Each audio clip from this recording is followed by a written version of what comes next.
सोच था पता नहीं किसके लिए पर था। वो उन्होंने बताया मेरा एक इश्क था नाकाम हुआ, ये वो उनकी बातें हैं। अच्छा उसमें लंबे लंबे सांस लिए हैं। मैं भी बिल्कुल ऐसे ही लग रहा था, पता नहीं इनको वो दमा हो गया है, पता नहीं क्या मतलब। ये बड़ा उस वक्त की औरतों में बड़ा कमाल बहुत ज्यादा था, अब नहीं है। था। मुझे ये बताइए, इस वक्त जो मौजूदा सेटअप चल रहा है, इसमें एक बिल्कुल एक नए सिंगर आए, फैशन इंडस्ट्रीज में भी आप गए। जी, I started as a model. As a model आपने जी। किया। अच्छा, what's the difference between I mean model और एक्ट्रेस में? क्या उसकी प्रेजेंटेशन में कोई नहीं वो सर, होता है? बड़ा डिफरेंस है। मॉडलिंग को तो आप ये कहो कि बस अच्छी शक्ल अल्लाह ने दी है, बाकी फोटोग्राफर का काम है। बस तीसरा कोई इतना कुछ नहीं है। ठीक है, आपकी प्रेजेंस होती है, थोड़ा सा आपको खड़ा होने का ये तरीका, लेकिन वो जो एक ही तरह सब, ये कोई भी मॉडल हो ये वाला। वो यूं ही चल के आती हैं, वो मुंह और एक्सप्रेशन, और किसी ने बाल यूं और यूं करके हाथ रखना, और आंखों में अच्छा ये भी टर्निंग का हिस्सा है क्या? मॉडलिंग की, कि आंखों में आंखें रहनी चाहिए। नहीं, बल्कि इनफैक्ट आपको ऑडियंस को देखना ही नहीं चाहिए, आपको जरा ऊपर देखना चाहिए। थोड़ा सा ऊपर इंटरेक्शन नहीं होनी चाहिए, नहीं मॉडल होनी की चाहिए। नहीं होनी चाहिए। नहीं, आजकल तो मैं देख रहा हूँ ये तो ज्यादा होती है। सर फिर आजकल फिर आपने नहीं वो फिर इसलिए आजकल मैं मॉडलिंग नहीं कर रही ना। क्या आंखों में देखना पड़ रहा है? I just don't want to be part of it. अब आप नहीं कर रही हैं? सर 10 साल से छोड़ दी। 10 साल हो गए आपने छोड़। मौसीकी वगैरह से दिलचस्पी भी कभी इतनी दिलचस्पी है लेकिन गा नहीं सकती। नहीं? आप गा नहीं सकती, सुनती किन लोगों को, उससे पता लगेगा ना। मैं तो फैल न्याजी से लेके मैडम नूरजहां, फरीदा खानम, अताउल्लाह को भी सुना एक जमाने में। जब ट्रैक्टर पे बैठती होंगी आप? नहीं, जब मैं कॉलेज बस में जाती थी। कॉलेज की वैगन में? वैगन में सुना होगा। अताउल्लाह बहुत वैगन वालों में मशहूर थे। उसकी मुझे अच्छे लगे। इसकी 4-5 वैगनें भी खुद की। मजाक नहीं, जिन फंक्शनों पे जाते हैं उनकी अपनी जाती वैगन है वो, मगर आपको वो भी पसंद है। एक दर्द था उनकी आवाज में। सोच था पता नहीं किसके लिए पर था। वो उन्होंने बताया मेरा एक इश्क था नाकाम हुआ, ये वो उनकी बातें हैं। अच्छा। और वो इश्क नाकाम हो गया। लेकिन आपको पता जापान ने एक मशीन बनाई थी, ऐसी मशीन बनाई जापान ने कि गाने में जो खराबी हो मशीन निकाल देती थी, म्यूजिक में कोई खराबी हो मशीन खुद ब खुद उसको एडिट कर देती। अताउल्लाह भाई ने भी अपनी कैसेट बना के वहाँ गाने भेजे, वो मशीन ने उनकी आवाज़ निकाल ली।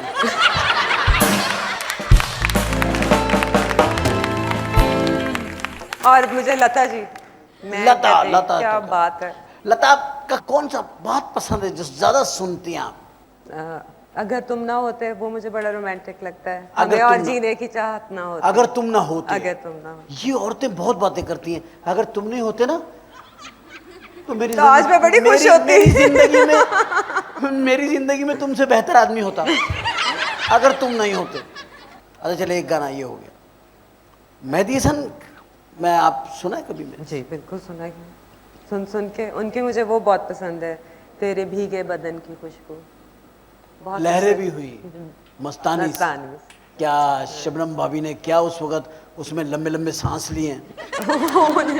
मैं भी बिल्कुल ऐसे ही लग रहा था, पता नहीं इनको वो दमा हो गया, पता नहीं क्या मतलब। ये हमारी पुरानी हीरोइन क्यों करती थी ऐसा? स्टाइल था। इतने लंबे लंबे सांस, और ऐसा लग रहा पता नहीं कोई मैच खेल के आई है, क्या मसला है? लेकिन एक बात तो आप भी मानेंगे कि वो लोग स्टार्स लगते थे। हाँ। जो लोग हैं वो मतलब गर्ल नेक्स्ट डोर है, जिसको भी देख लो वो कैरिज्मा नहीं है, वो बात नहीं है जो उन लोगों में थी। वो नहीं, वो लोग कैरेक्टर करते थे। असल बात ये है कि वो कैरेक्टर को पहले अपने ऊपर वो करते थे, कंसीव करते थे, फिर करते थे। अब वक्त की बात है, एक्सेप्ट। अब हमें उन चीजों पे हंसी आती, तब वो सुपरस्टार्स थे।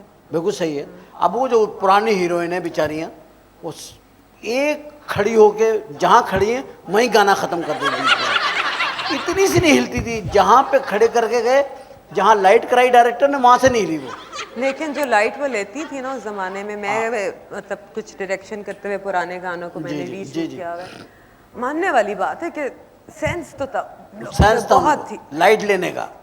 अच्छा, लाइट लेने में मुझे एक बात याद आई। लंदन में हम शूटिंग कर रहे थे, डायरेक्टर जावेद फैल साहब के पीछे थे हिसाब। तो एक शॉट था, ट्यूब स्टेशन में अंडरग्राउंड एक शूटिंग कर रहे थे हम रात की। नदीम साहब एक कत्ल होते हुए देखते हैं एक बंदे को, तो वो बंदा एक पुलिस को बताने के लिए देखता है और भागता है दोबारा। तो वो पिलर के पीछे से उसको निकलना था, और पिलर के पीछे ही लाइट रखी हुई थी। तो जावेद फैल साहब ने उस बंदे से कहा कि जब आप इधर से आएंगे तो ये वाली लाइट लेते हुए आना, बोला ठीक है। अब जैसे ही शॉट शुरू हुआ ना, वो पीछे लाइट उठा के तो अंदर एंटर हो गया। वो कहना ये लाइट लेते हुए आना, क्योंकि ये एक फिल्मी लैंग्वेज है कि लाइट लेते हुए आना, कि लाइट लेते हुए आना। वो आपके लाइट लेने पे मुझे आया कि तो वो बंदा लाइट ही लेकर आ गया। ये एक बड़ा सेंस होता है आर्टिस्ट, क्योंकि उसकी आंखें बताती हैं कि कहाँ से वो एक्सपोज हो रहा है। बिल्कुल, ये बड़ा उस वक्त की औरतों में बड़ा कमाल। बहुत ज्यादा था, अब नहीं है। मुझे ये बताइए, इस वक्त जो मौजूदा सेटअप चल रहा है, इसमें एक बिल्कुल एक नए सिंगर आए जो मेरा मतलब है अलग ही, उन पे बड़ी रहमतें हैं, पैसे भी बहुत लेते हैं, 15-15, 20-20 लाख रुपए ले रहे हैं। तो आपके ख्याल में ये जो उरूज मिला है मौसीकी को इस वक्त, ये सही है आपके ख्याल में? जी बिल्कुल ठीक है, व्हाई नॉट, व्हाई नॉट। नहीं, इससे आपके जहन में ऐसा नहीं आता कि इससे एक बड़ा मुश्किल लम्हा आ गया है हमारे लोगों के लिए जो शोज़ कराते हैं, या लोग चाहते हैं ये फनकार उन तक पहुँचे? तो अगर इतना एक्सपेंसिव हो जाए आर्ट कि 20 लाख और 25 लाख रुपए हो जाएं 4 गानों के, तो आप क्या समझते हैं कि ये मतलब सही बात है? हम सर मैं तो कहती हूँ कि शोबिज़ एक ऐसी है कि which is the highest paid business in the world, और हम ही बदनसीब है जिन्हें यहाँ पे काम मिलता है। तो अगर एक उसमें से मीडियम ऐसा निकल आया है कि उनकी अल्लाह ने सुन ही लिया, तो व्हाई नॉट। माइकल जैक्सन की मौत पे अफसोस तो हुआ? हाय, बहुत रोई थी, मेरा पहला क्रश था, बहुत रोई थी, बहुत रोई? बहुत रोई थी, अभी क्या? भी रो पड़ूंगी। खुदा के लिए रोए प्लीज, प्लीज रोए। पता क्या, मैंने अभी तक किसी को माइकल जैक्सन पे रोते हुए डायरेक्ट नहीं देखा, टीवी पे देखा, ऐसे लाइव नहीं देखा। नहीं नहीं, मैंने नहीं अभी रोना। नहीं, अच्छा बताइए आपको किस बात पे रोना आया? मैंने बताया तो मेरा पहला क्रश था वो हाँ। अच्छा, मैंने ड्राइंग रूम में तस्वीरें लगाई हुई थी, सोचें ड्राइंग रूम में चित्तर अम्मी से पढ़ते थे। उसकी इस बात पे आपको अच्छा लगता था कि उसने अपना पूरा चेहरा बदलवाया, ये सर्जरी जो करवाई? एक्चुअली जी उसे विटिलाइगो था, जिसे फुल बेरी कहते हैं। अच्छा, ठीक है, उस चक्कर में उसने अपने आप को पूरा वाइट कराया। हपशियों की नाक होती है मोटी, वो कॉम्प्लेक्स था, वो उसके टिश्यूज ऐसे थे कि वो आहिस्ता आहिस्ता आपके पास कितनी नॉलेज है इसका मतलब है वाकई में बड़ी फैन है, उसके टिश्यूज तक का पता है। जी ये काली स्किन वालों के साथ प्रॉब्लम होती है, वो उनकी सर्जरी भी अगर करें तो हील नहीं होती सही तरह। अच्छा, सर्जरी पे मुझे याद आया, आजकल नहीं बहुत ज्यादा हो गया फैशन? सर बड़ा हो गया, हर लड़की जो है अपने होंठ बनवा रही है, अपने कान मेरे बनवा जैसे, कान मेरे तो कुदरती तो मोटे। कुदरती है। अच्छा, ये ऊपर वाला पोर्शन जो है इस पे बड़ी तवज्जो है औरतों की, क्या वजह है? ये बड़ा होना चाहिए पोर्शन? ये तो आदमी बता सकते हैं कि फर्क पड़ता है उन्हें बड़े पोर्शन से ऊपर वाले। मुझे करीना कपूर के बाद ये आया है। नहीं, एंजेलिना जोली के बाद। वो तो वो भी कुदरती है वैसे, वो कुदरती है। वो कुदरती। अच्छा, ये बनाती है करीना? पता नहीं, मेरे सामने नहीं बनाए।